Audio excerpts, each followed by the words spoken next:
Welcome to the KM school of English language. KM school of English language में आपका स्वागत है। We are going to tell you about our English speaking course. हम आपको अपने English speaking course के बारे में बताएंगे। Before we learn to start speaking correct English, it is very important to have complete clarity about the basic elements of grammar because it is a fallacy or wrong information that we do not need to know grammar if we have to learn to speak proper English. Any language, if we have to start speaking it, we must have some clarity about the basic elements of grammar of that language. So, इससे पहले कि हम सही English बोलना सीखें, grammar के बुनियादी तत्वों के बारे में हमें पूरी स्पष्टता होना बहुत महत्वपूर्ण है, क्योंकि यह गलत फहमी है कि अगर किसी भी लैंग्वेज को बोलना सीखना है तो उसके ग्रामर के बारे में हमें जरूरत नहीं है, मतलब उसके बारे में जानने की नहीं। बहुत महत्वपूर्ण है कि हमको उसके बारे में जानकारी हो। So in this course we will first learn the usage of basic grammar before we start speaking correct English. So only the basic grammar elements we will learn so that we are aware how to use them while speaking correct English.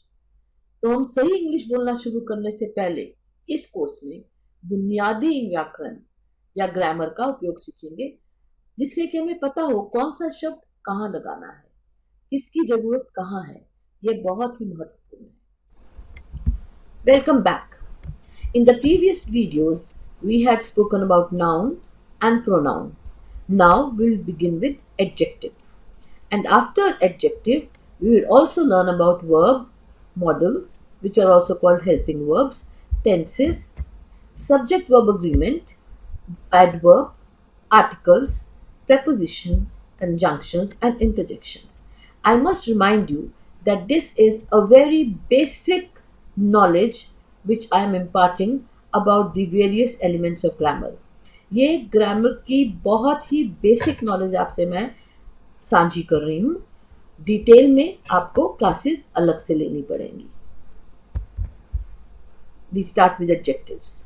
Adjectives describe nouns and pronouns and add details or information to their quality, quantity or extent. Adjectives को हिंदी में विशेषण कहते हैं। विशेषण संज्ञा और सर्वनाम का वर्णन करते हैं, उनकी गुणवत्ता, मात्रा या सीमा में विवरण या जानकारी जोड़ते हैं। Kinds of adjectives. Today we will talk about compound adjectives. A compound adjective is formed when two or more words are combined to modify a noun acting as a single descriptive unit. They can be formed by combining nouns, verbs, adverbs, or other adjectives.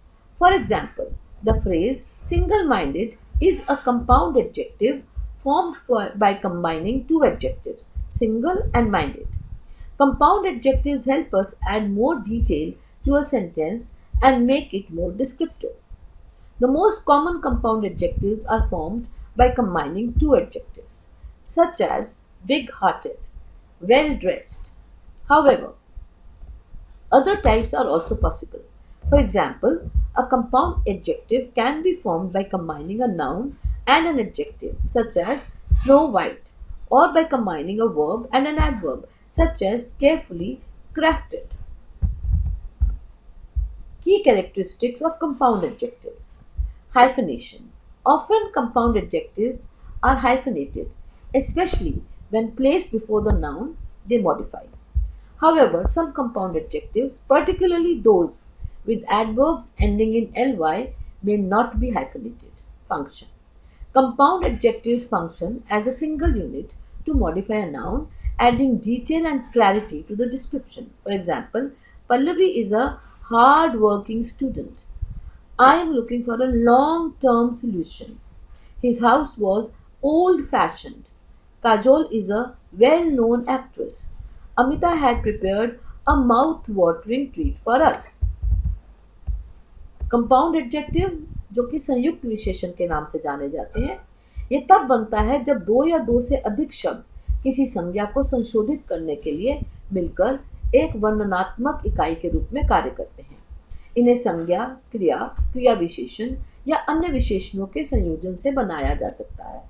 उदाहरण के लिए single minded वाक्यांश दो विशेषणों single और minded के संयोजन से बना एक संयुक्त विशेषण है।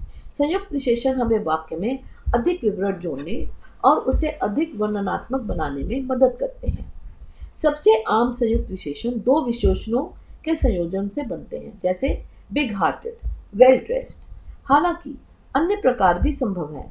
उदाहरण के लिए एक संयुक्त विशेषण संज्ञा और विशेषण के संयोजन से बनाया जा सकता है, जैसे स्नो वाइट, या क्रिया और क्रिया विशेषण के संयोजन से, जैसे केयरफुली क्राफ्टेड। संयुक्त विशेषण की मुख्य विशेषताएं हैं हाइफनेशन। अक्सर संयुक्त विशेषणों को हाइफन किया जाता है, खासकर जब उन्हें उस संज्ञा के पहले रखा जाता है जिसे वे संशोधित करते हैं। हालांकि कुछ संयुक्त विशेषण, विशेष रूप से वे जिनके क्रिया विशेषण एल आई में समाप्त होते हैं, हाइफन नहीं किए जा सकते हैं। कार्य: संयुक्त विशेषण संज्ञा को संशोधित करने के लिए एक एकल इकाई के रूप में कार्य करते हैं, जिससे विवरण में विस्तार और स्पष्टता आती है। उदाहरण के लिए पल्लवी एक मेहनती हार्डवर्किंग छात्रा है। मैं एक दीर्घकालिक लॉन्ग टर्म समाधान की तलाश में हूँ। उनका घर पुराने जमाने ओल्ड फैशन का था। काजोल एक सुप्रसिद्ध वेल नोन अभिनेत्री है। अमिता ने हमारे लिए बहुत स्वादिष्ट माउथ वाटरिंग व्यंजन तैयार किया था। So today we talked about one element of English grammar. You may contact me, but remember, those classes which I take to teach you detailed grammar, I take lessons in detailed grammar, they will be paid classes. तो आज हमने English grammar यानी कि English व्याकरण का एक element के बारे में बात की, लेकिन हमें ये ध्यान रखना है कि अगर आपको उसके बारे में डिटेल्ड इंफॉर्मेशन चाहिए या आप डिटेल में ग्रामर पढ़ना चाहते हैं तो आप मुझसे संपर्क कर सकते हैं। बस इस बात का ध्यान रखिएगा कि detail grammar classes paid classes होंगी। थैंक यू, धन्यवाद।